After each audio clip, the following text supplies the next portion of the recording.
आप देख रहे हैं टुडे न्यूज़ 24। नमस्कार, मैं साहिबा और आप सभी का स्वागत है टुडे न्यूज़ 24 में। इस वक्त हम आम आदमी कार्यालय के सामने मौजूद हैं। यहाँ एक खुशी की लहर है क्योंकि अरविंद केजरीवाल को सुप्रीम कोर्ट ने रिहाई दे दी है, अंतिम रिहाई दे दी है, जो कि 1 तारीख तक, 1 जून तक है। 2 जून को उनको फिर से सरेंडर करना होगा।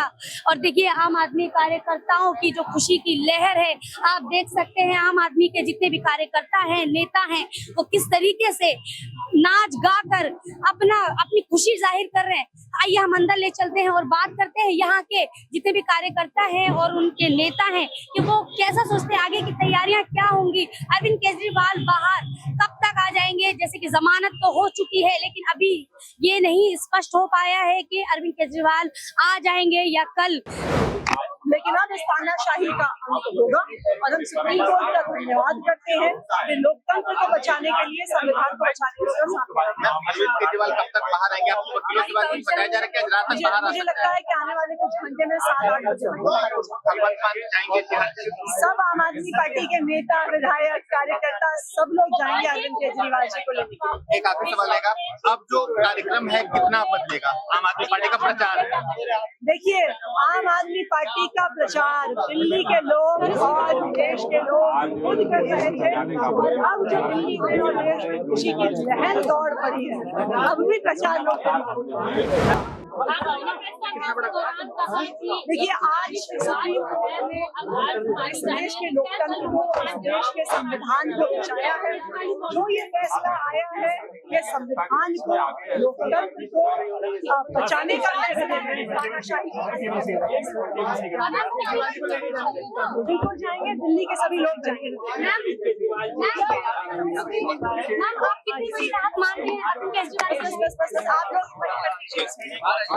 आप लोग आज ये संविधान की जीत है और हमें भरोसा है अरविंद केजरीवाल जी के बाहर आने से तानाशाही के खिलाफ लड़ाई लोकतंत्र बचेगा। आज ही आएंगे तो संबोधित भी करेंगे। आज वो जेल से निकलेंगे और जेल से निकलने के बाद सभी लोग उनको लेने बिहार से जा रहे हैं और उनको लेकर के आएंगे। फिर आगे जो जरूरी कदम होगा। आम आदमी पार्टी के लिए आज का दिन बहुत बड़ा है। अरविंद केजरीवाल को अंतिम रिहाई दे दी गई है सुप्रीम कोर्ट द्वारा, तो कैसा, मतलब क्या आगे की तैयारियां हैं? देखिए, सारे कार्यकर्ता बहुत खुश हैं कि हमारे नेता बाहर आ रहे हैं और वो आते ही चुनाव प्रचार में लग जाएंगे। दिल्ली में, पंजाब, हरियाणा, सब जगह जाएंगे और इन सब का इंडिया गठबंधन के चुनाव के ऊपर बहुत ही पॉजिटिव वो पड़ेगा, असर पड़ेगा। दिल्ली और पंजाब में क्लीन स्वीप होने वाली है हमारी। जैसे कि बीजेपी के नेता कह रहे हैं कि पूरी तरह रिहा नहीं हुए, 2 तारीख को फिर से उनको पेश होना है, सरेंडर करना है। हाँ, तो कोई बात नहीं, अंतरिम जमानत मिली है ना। ये तो सरकार ने, केंद्र सरकार ने पूरी कोशिश करी, उनके वकील ने अनेकों दलीलें दी, फिर भी जज ने एक नहीं सुनी, अंतिम जमानत मिली। उसी तरह से केस में कुछ है ही नहीं, केस डिसमिस हो जाएगा, खारिज हो जाएगा और वो 22 बरी होंगे। 2 दिन पहले ही विरोध प्रदर्शन कर रहे थे भारतीय जनता पार्टी के नेता। वो कह रहे थे कि अरविंद केजरीवाल को फांसी दी जाए, अरविंद केजरीवाल को बाहर ना आने दिया जाए, मतलब वो आतंकवादी है करके। इंडिया गठबंधन के लोग जितने भी हैं वो आतंकवादी संगठन है, ऐसा। देखिए, भारतीय जनता पार्टी को उनकी जो हार है वो साफ नजर आ रही है और हार नजर जब आती है तो इंसान बौखला जाता है। यही कारण है कि बौखला के कभी प्रधानमंत्री जी, बाकी उनके सारे नेता इस तरह के उल जुलूल बयान दे रहे हैं। अरविंद केजरीवाल जी के खिलाफ जो पूरा केस है वो एक मनगढ़ंत केस है, एक मनोहर कहानी है जो भारतीय जनता पार्टी के ऑफिस में लिखी गई है और ये प्रूव हो जाएगा कि उनके खिलाफ कोई उनके पास सबूत नहीं है। सिर्फ सरकारी गवाहों को मार के, पीट के उन्होंने गलत गलत बयान दिए हैं। ये केस खारिज होने वाला है, रफा दफा होने वाला है। अच्छा मैम, अंतिम सवाल कि क्या लगता है आपको कि अब चुनाव पे क्या फर्क पड़ने वाला है? चुनाव बिल्कुल पलटने वाला है, चुनाव बिल्कुल पलटने वाला है। आप देखिए कि दिल्ली में, पंजाब में क्लीन स्वीप होने वाली है और बाकी पूरे देश में भी इंडिया गठबंधन के फेवर में सारा चुनाव जाने वाला है। बहुत बहुत धन्यवाद आपका। अरविंद केजरीवाल की रिहाई के बाद आम आदमी पार्टी के कार्यकर्ताओं में और नेताओं में देखिए एक अलग खुशी देखने को मिल रही है। बात करते हैं, किस तरीके से देख रहे हैं आप? अरविंद केजरीवाल की रिहाई हो चुकी है। ये सबसे पहले तो हम मोदी जी के धन्यवाद देते हैं कि उन्होंने केजरीवाल जी को अंदर डाल के हम जैसे लोगों का, जो पार्टी से दूर हो गए थे, हमारे लोग का जमीर जगाया कि नहीं, ये गलत हो रहा है। ये हम महाराष्ट्र से आए, पुणे से आए, हम आंखों से देखे हैं वहां पे कि ये अजीत पवार को कहते हैं चोर है, जेल में चक्की पीसिंग। 28 जून का उनका स्टेज पे स्टेटमेंट है और 2 जुलाई को 4 दिन के अंदर वो आदमी उप मुख्यमंत्री बन जाता है।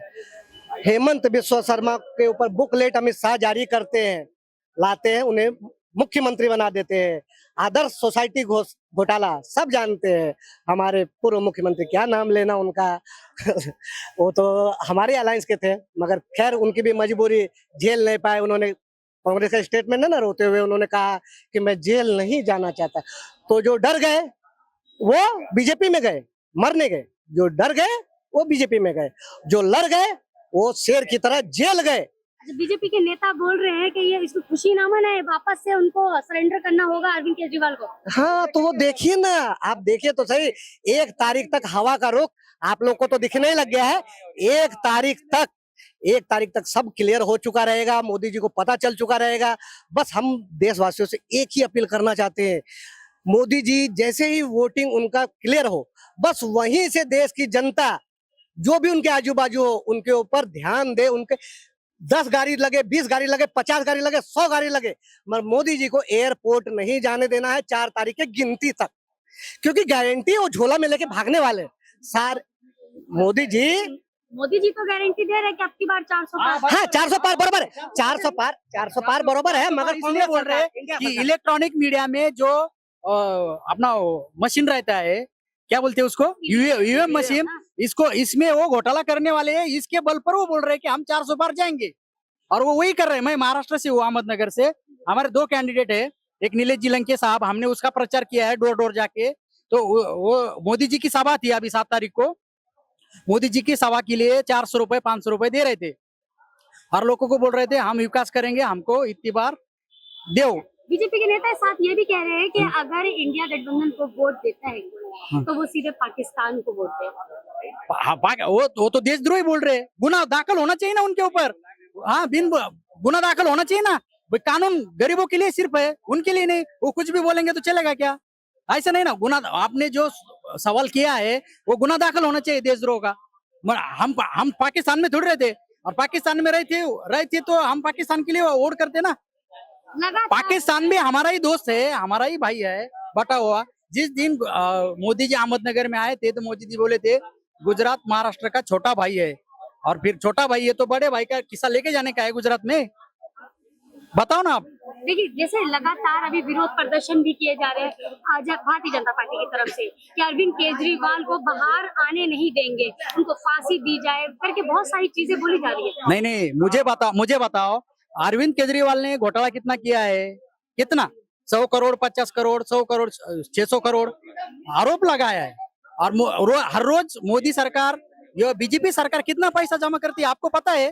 कितना? पेट्रोल के पीछे 50 रुपए, डीजल के पीछे 50 रुपए, गैस टाकी के पीछे 600 रुपए, और जीएसटी का तो अलग ही हो गया। कितना जेसीबी से पैसा जमा हो रहा है, अब्ज रुपए तो जमा हो रहे हैं। इसके दम पर मोदी जी भ्रष्टाचार बहुत कर रहे हैं। तो बीजेपी सरकार तो बोलती है आम आदमी पार्टी ने एकदम महल बना लिया है, बाहर से पत्थर आ रहे हैं, पर्दे आ रहे हैं। देव ना एविडेंस, देव ना एविडेंस, देव ना। केंद्र सरकार की जो यहाँ जो महल बनाने की जो बात कर रहे हैं, तो इनके पास इनकी संस्था है, पीडब्ल्यूडी इनके पास है, न कि अरविंद केजरीवाल जी के पास। इनके यहाँ तो उस चौकीदार को इधर से उधर भेजने तक का परमिशन नहीं है। तो ये तो किनकी सरकार है? मोदी जी की। और मोदी जी ने ही आदेश किया है कि भाई इनके जो टूटा हुआ मकान है इसको सही किया जाए। तो आदेश किसने दिया, जारी किसने किया? मोदी जी ने। अब वही कह रहे हैं कि ये ताजमहल बना दिया। कहाँ से बना दिया? ये तो उन्होंने ही पास किया ना।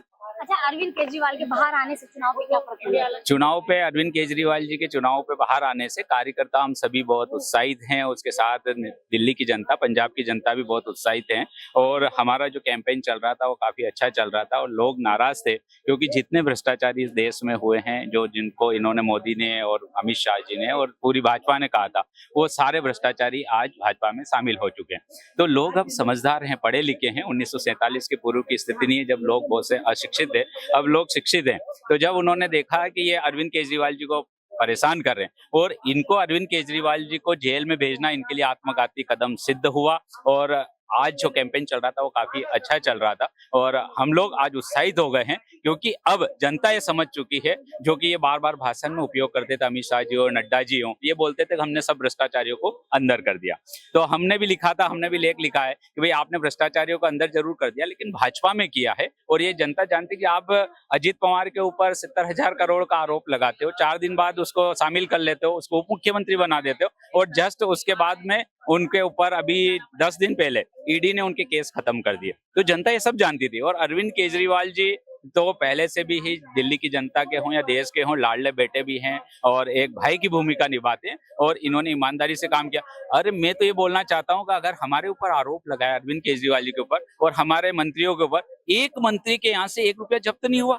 ये तो और इंडियन का साक्ष्य 1972 की धारा में भी आता है कि अगर आपके ऊपर कोई साक्ष्य नहीं, कोई जब्ती नहीं है तो आपको गिरफ्तार ही नहीं कर सकते। मनीष कश्यप के बारे में आप जानते हैं, एक यूट्यूबर भी रह चुके हैं, कई केस चल रहे थे उनपे, लेकिन जैसे ही वो भाजपा में शामिल हुए तो बाइज्जत बरी कर दिए गए। मैंने तो आपसे पहले भी निवेदन किया है कि वो हो या शुभेंदु अधिकारी हो, जहाँ पे ममता बनर्जी को घेरने की कोशिश की थी शारदा कांड में, या दूसरी तरफ हम बात करें जिंदल की बात करें, ऐसे कई भ्रष्टाचारी हैं जो भाजपा की वॉशिंग मशीन में आकर मोदी और शाह की स्पेशल मशीन उन्होंने मंगवाई है जिसमें वो अंदर करते हैं और वो पवित्र होकर बाहर आ जाते हैं। तो उससे पवित्र, और जो नहीं डरते हैं, आज हम लोगों को गर्व है अरविंद केजरीवाल जी के ऊपर, सत्येंद्र जैन जी के ऊपर, हमारे संजय भाई के ऊपर और मनीष सिसोदिया जी के ऊपर कि वो भाजपा के डर से डरे नहीं। उनको भी चमकाया गया, खरीदने की कोशिश की गई, हमारी आम आदमी पार्टी को तोड़ने की कोशिश की गई, लेकिन हमारे जो लीडर्स हैं वो इतने मजबूत हैं और इतने ईमानदार है कि उन्होंने जेल जाना स्वीकार कर लिया। और अरविंद केजरीवाल और जितने भी हमारे लीडर्स हैं उनके अलावा भी उन्होंने हमको ये शिक्षा दी है, देशभक्ति की शिक्षा दी है कि अगर हमारा एक कार्यकर्ता भी जेल में जाएगा तो हम चले जाएंगे। मैं खुद भ्रष्टाचार के खिलाफ लड़ता हूं, मेरे 8 साथियों के साथ 15 दिन जेल में रहा हूं, परिवहन चेक पोस्ट की हमने लड़ाई लड़ी थी। तो यहाँ आम आदमी पार्टी का कार्यकर्ता डरता नहीं है। और देश की आजादी की पहली, चाहे महात्मा गांधी हो या कितने भी लीडर्स हो, भगत सिंह, सबको जेल जाना पड़ा। और हम तो मान के चलते हैं कि जो कृष्ण भगवान है हमारे आराध्य है, राम है। देखो मैं सबसे पहले ये पूछना चाहता हूँ कि आज कोई भी पूर्ववर्ती सरकार रही जो इंडिया गठबंधन, और कांग्रेस सरकार नहीं बनाएगी, ये इंडिया गठबंधन है, अलायंस है। और इंडिया, मोदी जी को नहीं भूलना चाहिए, वो दादागिरी करते तानाशाही, उनके एनडीए में भी 38 दल शामिल है। तो आज जो इंडिया गठबंधन की सरकार बनने जा रही है इसमें इस पर कोई दो राय नहीं है, इंडिया गठबंधन की सरकार बनेगी। वो सिर्फ धर्म के नाम पे। मैं आपसे पूछना चाहता हूँ कि वो जितने भाषण दिए अभी पिछले 2 महीने जब से चुनाव चालू हुए हैं, उन्होंने मछली को याद किया, मंगलसूत्र को याद किया, पाकिस्तान को याद किया, धर्म को याद किया, हिंदू मुस्लिम को याद किया, भैंस को याद किया। अरे तुमने अगर विकास कार्य किए हैं तो जनता को जाके अरविंद केजरीवाल की तर्ज पे ये क्यों नहीं बताते हो कि मैंने स्कूल दिए, बिजली दिए, पानी दिए। और एकमात्र इस देश में एक मुख्यमंत्री हैं जो हमारा आदर्श नेता है अरविंद केजरीवाल जी। जब दिल्ली में आपने भी देखा है कि जब चुनाव में जाते हैं, हमारा एक विधायक भी चुनाव में जाता है तो ये कहता है कि अगर हमने काम किया है तो हमको वोट देना, नहीं तो मत देना। और अगर इन्होंने वास्तव में विकास किया तो मैं मोदी जी से और आपके चैनल से भी पूछना चाहता हूँ, ये बोलते ना बार बार हमने विकास किया, 2014 के पहले 40 करोड़ लोग बीपीएल के नीचे थे। अगर इन्होंने विकास किया तो 80 करोड़ कैसे हो गए? जोर जोर से बोल रहे हैं, 80 करोड़ लोगों को मुफ्त राशन दे रहे हैं। और इनकी आप देखो कि 2028 तक इन्होंने योजना बनाई कि 2028 तक हम 80 करोड़ लोगों को मुफ्त राशन देंगे। मतलब आज नरेंद्र मोदी और अमित शाह के पास कोई योजना नहीं, भाजपा के पास, कि वो 2028 तक जो गरीबी है उसको स्तर को ऊपर उठाए। तो ये सिर्फ झूठ बोलते हैं, धर्म के नाम पर लोगों को लड़ाते हैं। अरे वो तो सिर्फ धर्म के नाम। और आप जब धर्म की बात कर रहे हो तो मुझे ये बताओ कि अगर ये सनातन धर्म की बात करते हैं तो सनातन धर्म में अगर कोई माँ शांत होती है तो उसको बाल दान देते, इन्होंने क्यों नहीं दिया? और सनातन धर्म की बात करते तो अगर कोई शादी करता है तो उसको ऐसे नहीं छोड़ता, इन्होंने अपनी पत्नी को क्यों छोड़ दिया? Thank you. देखिए किस तरीका का खुशी का माहौल बना हुआ है और यहाँ पर नाच गाकर अरविंद केजरीवाल की आने की खुशी मना रहे हैं। और इस तरीके से देखिए